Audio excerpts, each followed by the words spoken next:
музика грає, паскуде скрипка плаче, милий мій гуляє.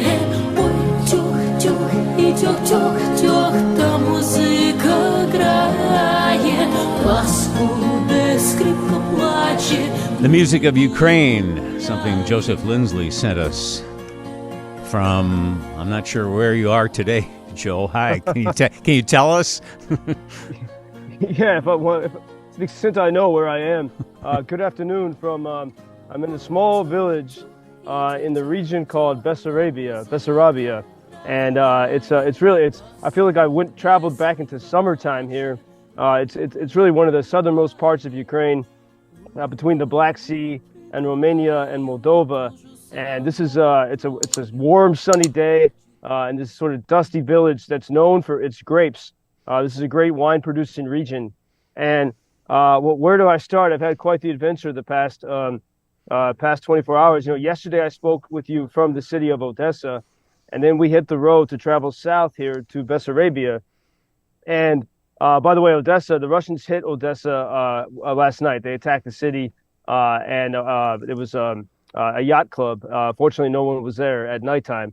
But I unexpectedly, you know, yesterday was the 600th day of Russia's war on Ukraine, and I have been here every single minute of Russia's war on this country. I haven't left once. Yesterday, I left Ukraine unexpectedly. I didn't plan on it. But because this is a narrow sort of spit of land between sort of the main part of Bessarabia, this very fertile country, and you have the Black Sea, but you have the delta of the Danube River. And you know, I lived in New Orleans. It feels a little bit like the Mississippi Delta. It looks like it a little bit, and incredible bird life, and really it's an abundant place. But because of the swamps, in order to access the most southern part of Ukraine here, you need to, the highway goes through Moldova. And so you temporarily leave Ukraine.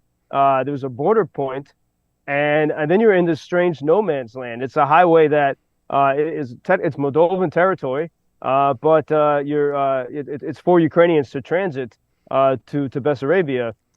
And our driver is Ukrainian, and Ukrainian men have to have special permission to leave the country.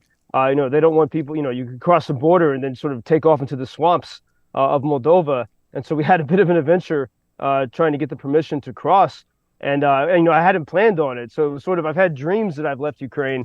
But so it actually happened yesterday for about 20 minutes driving on this road in the total darkness. So I couldn't even tell what was around us into the country of Moldova.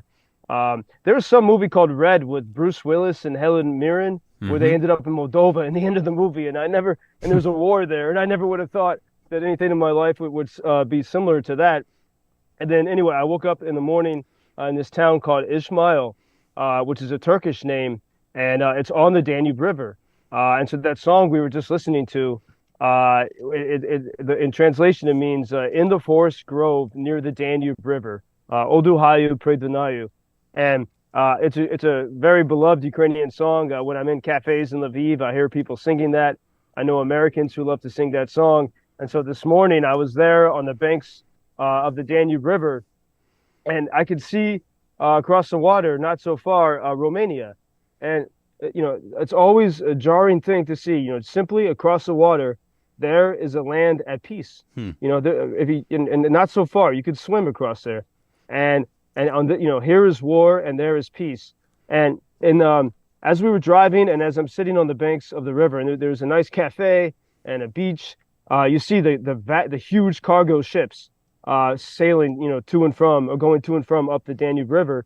And because of the Russians, what they've done to the Ukrainian ports in Odessa, and because they've taken over Ukrainians' coastline in the Sea of Azov, Ukrainians have had to sort of hug the coast here to get grain and other goods out of the country and to bring things into the country. And so it's an inspiring sight as we're traveling through the night, to see all the trucks moving, part of this victory effort, and then to see the ships going up the Danube. And I saw, you can't take photos there because it's a very sensitive place. The Russians have frequently attacked Izmail In fact, I mean, we had reports of incoming drones yesterday, and so it's sort of a sleepless night, but it was calm last night. But mere blocks from me, well, I woke up to see the scenes of destruction from recent Russian attacks. Nevertheless, the Ukrainians continuing to keep going. Even on the Romanian side, Russian drones debris from Russian drones have fallen. So there is a risk to people there. And so, it had this very beautiful spot, but they've been through the hell of war, but also this is a major part of the victory effort. And so it's encouraging. In the late 1700s, there was a major battle between the Turks and the Russians that was fought in that town of Izmail. Joseph, I want to ask you a couple of questions about Israel today. With your experience in so many countries and your extensive knowledge of world politics, as you know, Putin is meeting with the Chinese President Xi, and it's been reported, of course, that this Israel conflict could be a boon for Russia with the U.S. distracted. But talk a little bit about Russia, China, and Iran and what's going on in Israel. And what do you think Putin and Xi will be talking about today regarding the Israel war? Bob, sorry, I lost you. Oh, okay. I was just saying you're the guy who can maybe have a little perspective for us on Iran, Russia, China, and what's going on in Israel. Yeah, well, and this is why I don't know if you heard that I was saying that I was trying to read this morning in the Ukrainian language a book by Boris Johnson about Winston Churchill and his leadership in the 1930s. I bought this book in a gas station in Ukraine yesterday. But I really think we need to go back to that history, as I've said before, of the 1930s to see the moment that we're in now. There's a bit of dismay here that Benjamin Netanyahu, the prime minister of Israel, spoke with Putin, and it seems that he turned down a visit from President Zelensky. So where the Israelis and the Ukrainians, the people themselves, stand together, we still see. It's just surprising to see leadership of Israel wanting to work with the Russians. When you see even how the Russians have hurt the Ukrainian Jewish community.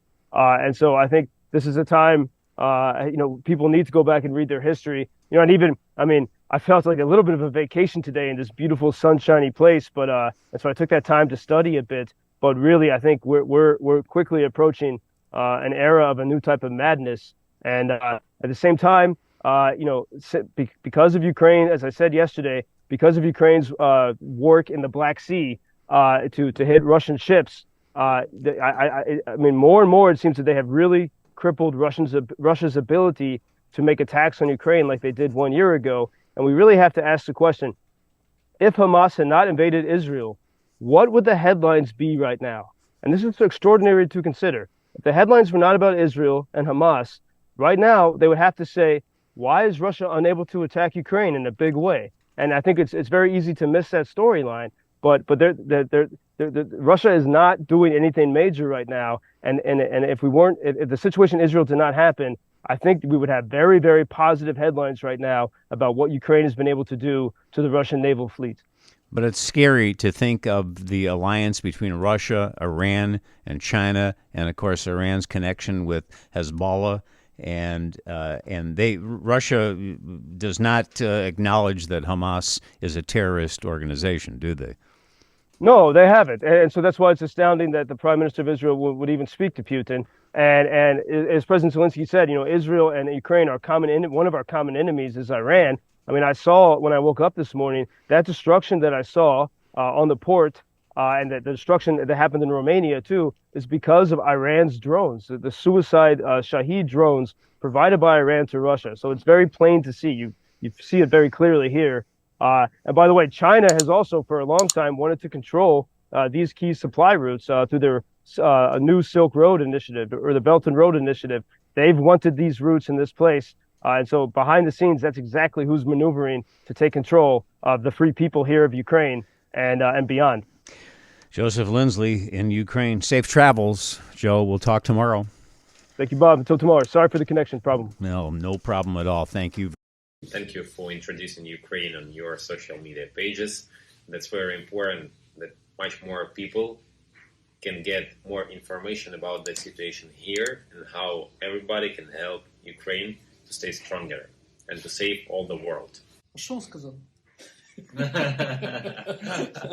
Well, which side are you on? На чиїй ти стороні, Come on now. Oh, which side are you on? на чиїй ти стороні. Єбать. Сидять.